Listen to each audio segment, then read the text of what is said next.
welcome to Inside Lane, YouTube's latest motoring show. I'm Tyler Heatley. I'm Steve Turner.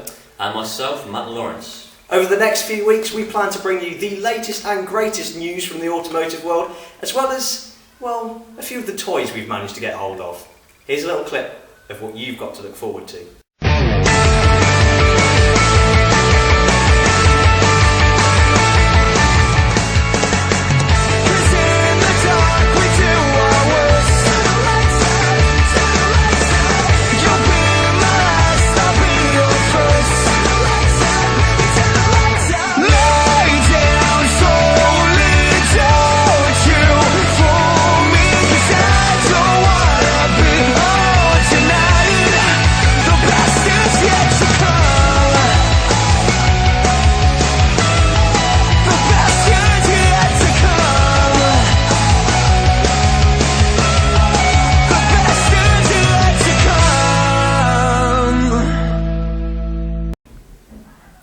Right then, so welcome everyone to the inaugural episode of Inside Lane's YouTube show.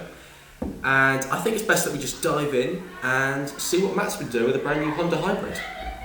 Indeed we shall. Now, we don't get on that well with hybrids in general, but we also know that Honda are rearing their little heads above the green parapet just recently. And they've thrown down the gauntlet to us to come along and try their new CR-Z. It's a bit of a half-breed, half-hybrid, half-conventional car. So, being us here at Inside Lane, we just couldn't refuse the offer.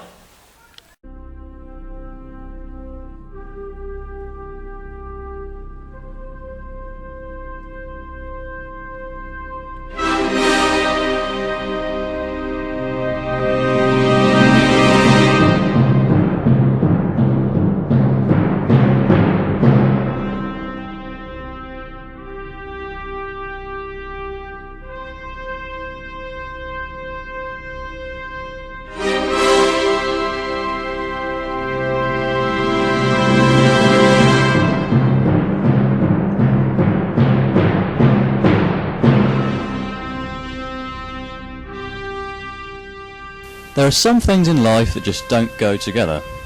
Chalk and cheese, chili and chocolate, Karen Chandok and Formula One.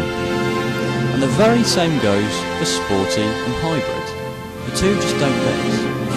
Well, that is until now, because Honda think they know better.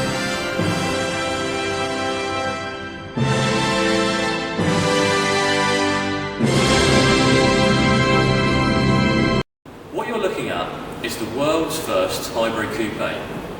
It's also the world's first 6-speed manual hybrid. And it's Honda's next step into the world of hybrid motoring. It's called the CR-Z. Now, we've had to change vehicles. This here is a static car. The one we were using on the road is different. But it has given us a pretty good advantage because this is the top spec GT version. Now, I know what you'll be thinking. This is simply the slimmed down version of the inside, but that's where you're wrong, because once you scratch the surface and really get into this car, you'll find that it's a whole different animal. Being a hybrid, its number one purpose here on Earth is to save the planet, but that's something that straight away leaps out at me. These here, the DRLs, this strip of LEDs here, and that stands for daytime running lights. Now, usually they're going to be compulsory from the next year on all standard production cars, so Honda are just getting in there early. However, on a car that wants to look after the polar bears, they seem a bit, well, out of place. Like turning up at the office on a Monday morning in your Speedos. And that's before you start getting even more picky. Now folks, there's a reason why I'm down here trying to be a contortionist, okay? The carbon effect. It's alright, but really, doesn't it just scream to you a tad, well, tacky? Now this isn't a mobile disco you see before you. These fancy dial lights represent the triple drive system on the CR-Z. Now you've got green for economy mode, blue for normal mode, and red for sports mode if you're feeling over exuberant. Gently reminding you, danger, you're killing the environment! As for the seats, they hold you quite nicely in place on the road, comfortable, easy to move around. And being the GT model, this has a panoramic windscreen as standard. Looking back when you're driving, There is one thing I'd say perhaps could be improved. This rear panel on the boot does restrict view a bit to make it inconvenient when you're looking out the back on a busy road or at turning. And that's not the only problem. It's not all plain sailing with the CR-Z, as I will now prove. Getting to the back of this thing isn't the easiest of tasks, especially not for somebody of my stature. It's a bit like playing human Tetris, really.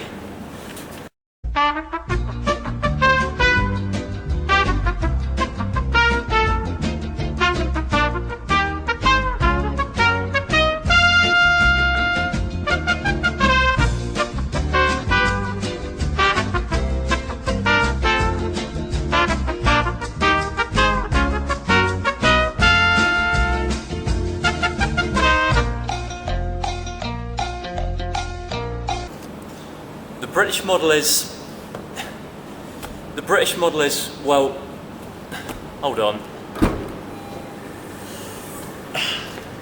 As I was saying, the British model has a 2+2 seating arrangement. Totally impractical, I know. But it does help Honda wiggle out of a rather expensive insurance bracket. See, in the USA, these things are sold as 2-seat versions. From a practical point of view, it makes much more sense. Moving into the boot, has a rather handy 225 litres of luggage space, which is excellent for a car as small as this. But I think it's about time we tested it out where it really matters. With the lower spec sports version, let's see how it goes out there on the road.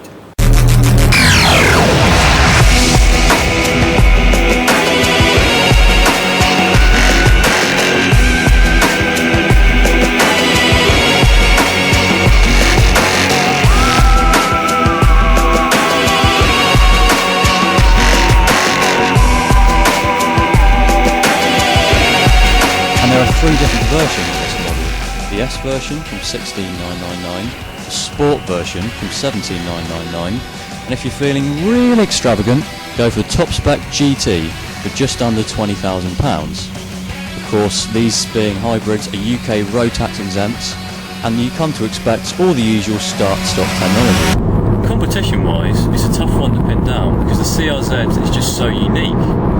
It's the Prius, but with a sporty edge. It's the Fiat 500, but with a more radical design. It's the Sirocco, but with the green credentials. Basically, it's unique, and this fact, if exploited well by Honda, could prove to be a huge boost to sales. Now, without trying to bore you with some of the stats, I'll go on now, but they are pretty impressive, so listen in. 56 miles per gallon makes this a really economical car. And 124 miles per hour is pretty nippy for a good top speed for something like this. That gives 0 to 60 of 9.8 seconds. Once again, excellent, especially considering this is a hybrid. And of course, the wide track and short wheelbase gives it agile and nippy handling, which makes you feel like you're really in control around the corners. This car really does represent a whole new era for Honda. But more than that, it's a step into the unknown for the entire motoring trade. Will it be a success? Will it find and capture that niche in the market? Or will potential customers just see it as an expensive and unnecessary luxury? On that, only time will tell. But there is one thing we know for sure already, and I think it's best summed up in those immortal words of Neil Armstrong. It's a hybrid, Jim, but not as we know it. And so, a hybrid that actually doesn't turn out to be some form of mutated vegetable that we're being forced to drive around by the government. No, you're quite right. I mean, I was pleasantly surprised. I came with a bit of, preconceptions. I was totally wrong. It is a wondrous car to drive. I think it's going to be successful, staggeringly successful in the next few years, and we only wish it well. Yeah, I remember when we all checked it out. I think we were all pretty impressed. Nice to see, as you said, a hybrid with a bit of soul in it, which is something that we haven't seen for a while. Question though, the little reference at the end. Yes. Are you sure that's by Neil Armstrong? Yeah, it's a hybrid, Jim, but not as we know it. Oh my lord, I'm thinking that's Star Trek. Oh no! This looks brilliant. Yeah. Oh, what a great start. Professionalism at its best. Yeah, fantastic. Well, with a little bit done already, I suppose, into our show, I suppose it's time for the news. Huzzah.